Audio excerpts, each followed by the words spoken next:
अस्सलाम वालेकुम वालेकुम रहमतुल्लाह भाई सलाम। साहब, कैसे वालेकुम सलाम, अल्हम्दुलिल्लाह भाई। और आप किधर का है? मैं भाई नेपाल का हूँ। माशाल्लाह, नेपाल। हाँ, मेरा कपिलवस्तु जिला है, सिद्धार्थनगर के बाजू में पड़ेगा। और भाई क्या चल रहा है? अच्छा है? अल्हम्दुलिल्लाह अला कुल्ली हाल। और इधर तो गाड़ी धोने का मतलब मकसद पे काम हाँ, होता है, मसला है। अल्हम्दुलिल्लाह। तो अल्लाह का हाँ क्या भाई, तकलीफ अल्लाह देता है और इधर का हाल चाल बताइए थोड़ा। सब अल्हम्दुलिल्लाह भाई, सब ठीक है अल्हम्दुलिल्लाह। बस काम तमाशा चल रहा है।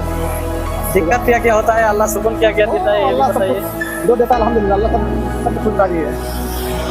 अल्हम्दुलिल्लाह। अल्लाह जैसा निभा देगा उतना अच्छा है। कितना साल हो गया इंशाल्लाह? हो गया मेरे को इधर 5-6 साल हो गया। माशाल्लाह। अल्लाह सुभान अल्लाह, अल्हम्दुलिल्लाह। अल्लाह ताआला लाखों कोटि शुक्रिया, अल्हम्दुलिल्लाह।